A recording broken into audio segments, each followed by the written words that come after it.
Hey everybody, it's me and I am back again with another Year with Morrison video. And for the month of March, I read the book Song of Solomon. So, actually, I don't remember much about Song of Solomon when I first read it, but the second time around, I actually really enjoyed it. This is the third novel she wrote in her lifetime. And this one actually centers on a character named Milkman. His real name is Macon Dead. And it focuses on his growth as a black man. And the women and his father is a bit in it, but mostly I think the women that surround him.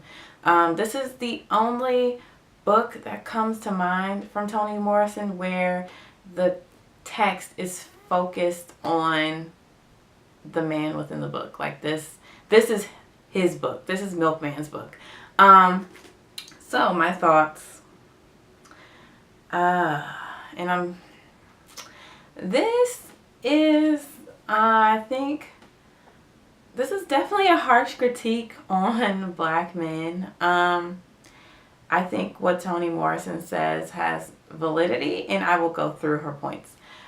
So in the book, you see Macon Dead, named after his father, aka Milkman. His nickname is interesting. I don't want to give away why it's that, but it has something to do with the connection to his mother. You see the women in the book who will just not let Macon or Milkman be, in a way, his own man.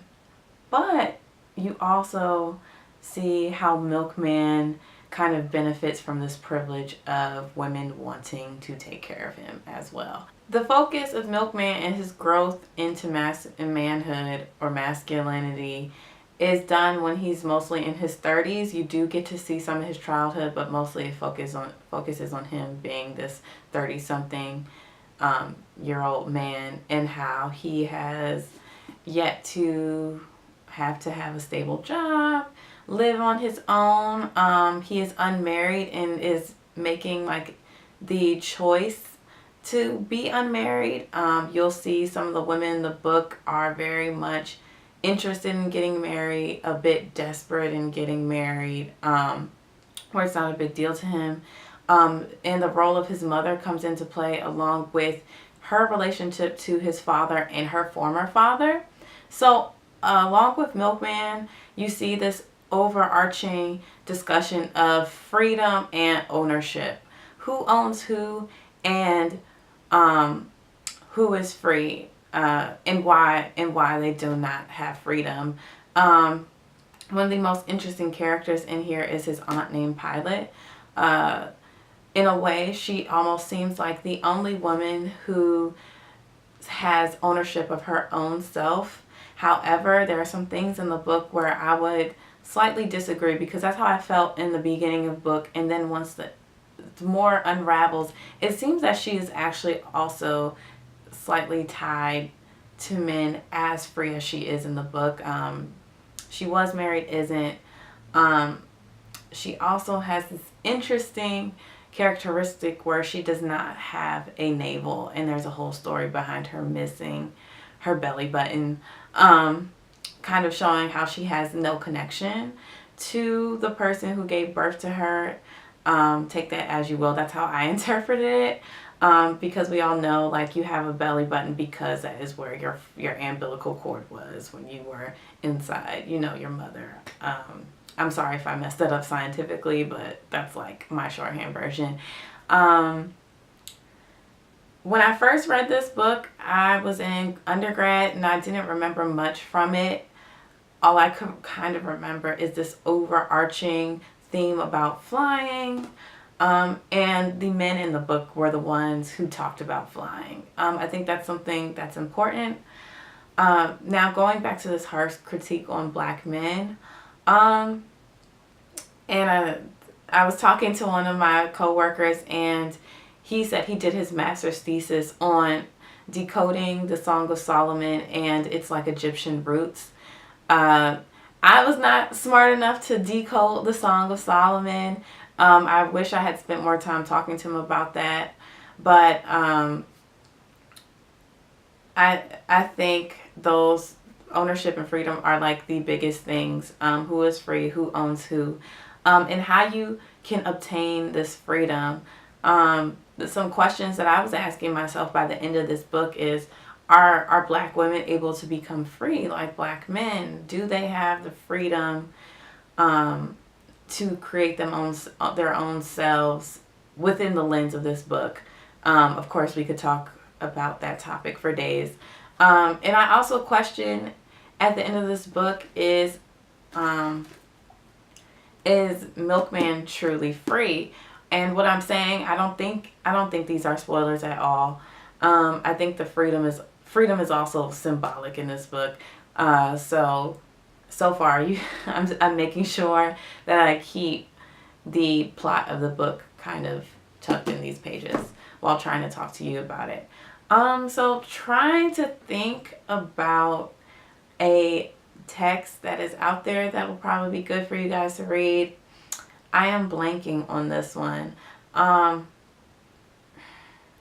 the reason because I'm blanking is when I was also in undergrad, a lot of the texts that talk specifically about Morrison books are academic texts, meaning they're on academic databases because they're in journals that are accessible by colleges and professors. If you have a library, I would definitely, if you're interested, I definitely suggest using your library's database to look up written papers by professors who wrote on Song of Solomon. Of course, there are, nonfiction texts out there talking about black masculinity. However, I don't know a good one that talks about it in the ways that Morrison talks about it. Well, Man Got the Whole World Watching by Michael Denzel Smith, I think would be maybe a good memoir to kind of read following up this book, because he does talk about like a lot of, while he does not have privilege being black, he talks about the male privilege he has even though he is a black man. I know that is a bit controversial. I have gotten into some disagreements with black men who say they have no privilege whatsoever. And they might not as being black, but with being male. Of course, there's a thing called male privilege. We're mostly familiar with the term white privilege, but we can go into so many realms of privilege. Not trying to get into that full discussion, but I do think that is a good book to look at if you're interested. As far as the women in the book and their connection to men, I think I don't know if there's a good nonfiction book out there about that specific issue other than a couple of like dating books I've actually read. And yeah, I know that sounds odd, but I've read a couple books on dating, and it talks a lot about how women give up a part of their identities. And of course, you can read feminist texts as well, but dating comes up because like dating was an issue in this book. Being married was an issue in this book, but of how women give up themselves. You can also look at the scope of the mama's boy, the idea of the mama's boy, and how Milkman's mother had more of a connection to him. As in, since she was the one mostly fighting for their relationship in this book, she was very protective of him. And Morrison kind of puts that under a microscope and like dissects a mother-son relationship. So yes, I give Song of Solomon 4 stars. It was a solid book for me. Usually I give books a 5-star rating when I feel like they are so moving or so like life-changing, or I should say like moving. It really makes me think about how much I think about the book after I read it. Song of Solomon is good. And I put my Sula review up before this as well. Sula is good too, but they all kind of stay on this 4-star plane for me so far. The next book I will be reading is Tar Baby by Toni Morrison. I would hold the book up in my hands right now. However, I have to buy that copy. That was the only Morrison book that was not in my used bookstore when I went to go get my stack of Morrison books to do this in the beginning of the year. Alright, let me know your comments down below. Have you read Song of Solomon? What are your thoughts? Do you have any thoughts to anything I said? I also highly suggest this book. I think if you're a black man watching this video, you should pick up this book as well. Very male-centered book, if that's what you're interested in reading. And you'll also see why some of the black men I've talked to who've read Toni Morrison find a problem with Toni Morrison and how she depicts black men. It is definitely in this book. Alright guys, that is the end of this video, and I will see you again soon. Bye!